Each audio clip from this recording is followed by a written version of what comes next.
The boy, whom they named Ethan, arrived 7 months too soon. The moment he entered the world, the doctors were met with silence. His tiny body lay still, and the hearts of his parents, Rachel and Mark, shattered at the thought. However, through the dedication and expertise of the medical team, little Ethan was resuscitated, but the struggles ahead were immense. Gradually, Ethan was stabilized, but as the weeks passed, it became evident that he was facing a multitude of health challenges. He has cerebral palsy. One doctor informed them gravely during a meeting. Half of his body is paralyzed. We need to prepare you for a very long journey ahead. Rachel held Mark's hand tightly, her heart heavy with fear. Over the next 3 months, they found themselves engulfed in a whirlwind of doctor visits and consultations. Trying to stay hopeful, they approached each appointment with trepidation, hoping for a miracle. One dreary afternoon, while sitting in a sterile waiting room, a neurologist named Dr. Wells entered the room. With a stern expression, he quickly assessed Ethan's chart and looked up. "Mr. and Mrs. Johnson," he began with authority, "I have a compelling suggestion."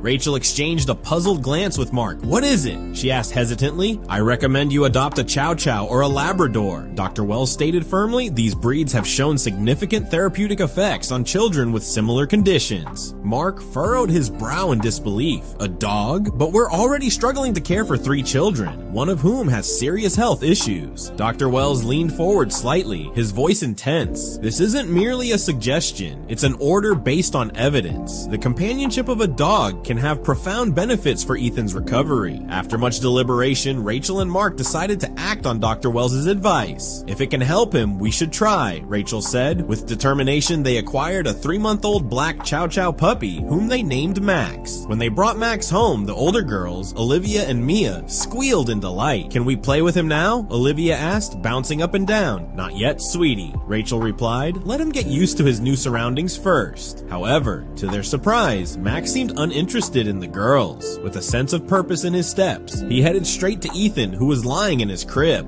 "What's he doing?" Mark whispered, his curiosity piqued. To their astonishment, Max began gently nudging Ethan, even chewing the fabric of his onesie playfully. "Oh my goodness, should we stop him?" Rachel worried, but as she and Mark observed closely, they saw Max was only focusing on Ethan's paralyzed side. "It's like he knows," Mark murmured, awe in his voice. Days turned into weeks, and soon a massage therapist named Lisa entered their lives in hope of aiding Ethan's recovery. She was greeted by the sight of Max, the puppy, fully engaged in what seemed like a massage of his own. "Wow," Lisa exclaimed, dropping her supplies on the floor. "What's going on here?" "Max has taken a liking to him," Rachel replied, trying to conceal her feelings of inadequacy. "We're just letting him be for now." To Lisa's amazement, she saw Ethan responding positively to both the gentle touches of her skilled hands and the spontaneous nudges from the energetic Chow Chow. Yet as the sessions continued, she found that Max was doing something extraordinary. "I don't think I can compete with a dog," she admitted one day after a session, the weight of her realization clear in her expression. "He seems to be helping so much more than I can." Months passed, and as Ethan continued to interact with Max, there were noticeable changes. One morning, Rachel heard a familiar sound that sent her heart racing. "Mark, come here!" she yelled, her voice a blend of confusion and excitement. "What is it?" Mark asked as he rushed into the room. Ethan was stretching out both arms, reaching toward Max, who wagged his tail and responded with soft whines. "Look, he's moving!" Rachel exclaimed, tears of joy spilling down her cheeks. Max seemed to nudge Ethan, motivating him to move further. Soon, the once motionless baby was showing signs of progress that had once seemed impossible. As weeks turned to months, the dedicated efforts of Max and the love of his family helped Ethan gain mobility. On Ethan's first birthday, the atmosphere was jubilant. Friends and family gathered around, and in a moment of pure magic, Ethan took his first shaky steps. He moved with a resilience that left everyone speechless, especially the doctors who had once painted a bleak picture for his future.